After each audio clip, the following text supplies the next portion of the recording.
एक बार एक खूबसूरत से छोटे से गांव में जो घूमती नदियों और पहाड़ों के बीच बसा हुआ था। लूना नाम की एक जिज्ञासु और कल्पनाशील लड़की रहती थी। लूना अपनी चमक वाली सूरत के लिए जानी जाती थी।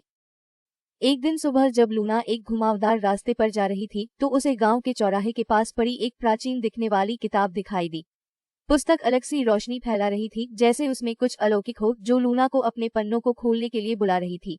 थरथराते उत्साह से लूना ने पुस्तक खोली और उसमें एक रहस्यमय जंगल के जटिल चित्र दिखाई दिए।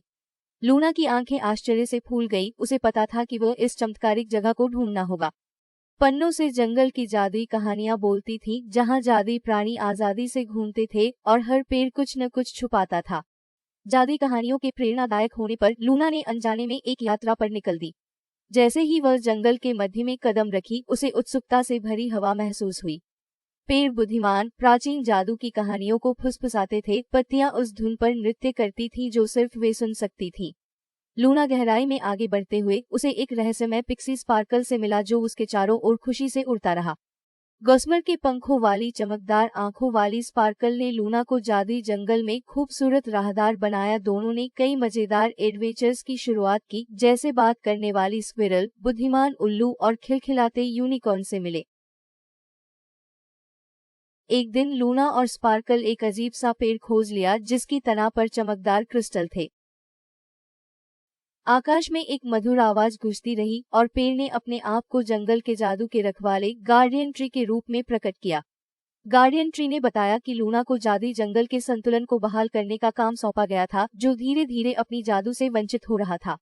इसे पाने के लिए लूना को जंगल में बिखरे हुए 3 जादुई वस्तुओं को इकट्ठा करने की जरूरत थी। चांदी का बलूच, सफायर का पंख और गोल्डन बोर्डर। प्रत्येक आभूषण में एक अनोखी ताकत थी जो जब एकत्रित होती तो जादूगर जंगल की नई दृढ़ता के साथ पुनर्जीवित हो जाती। लूना और स्पार्कल अपनी मिशन पर निकले। उनका पहला स्टॉप विस्परिंग ग्रोव पर था, जहां सिल्वर एकोन छिपा होने की बात थी।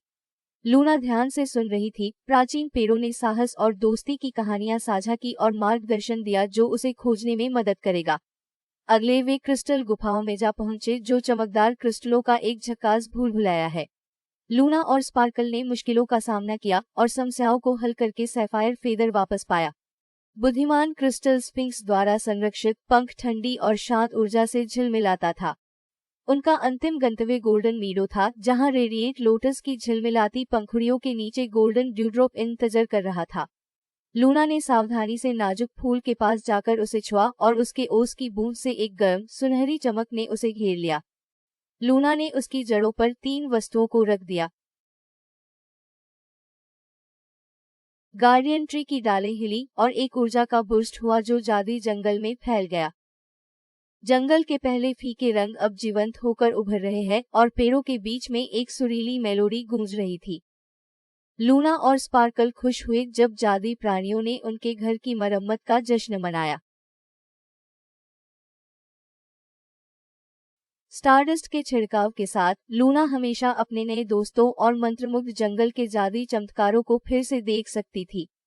खुशी और आश्चर्य से भरी लूना ने अपने जादुई साथियों को अलविदा कहकर अपने गांव वापस आ गई। जबकि जादुई जंगल के दिल में हुए जादुई साहस की याद दिलाने वाली प्राचीन पुस्तक अब पहले से भी अधिक चमक रही थी, लूना के कमरे में अपनी जगह पाली। उस दिन से लूना ने जादुई जंगल के जादू को अपने दिल में रखा और गांव के अन्य बच्चों के साथ इसकी कहानियां बांटी। और जब सूरज क्षितिज से नीचे डूबता, तब लूना सितारों को देखती रहती, जानती कि जादुई चमत्कार उन लोगों के लिए इंतजार कर रहे हैं जो उत्साह से भरे हैं, उसी तरह जैसे वह है मंत्रमुग्ध जंगल के दिल में।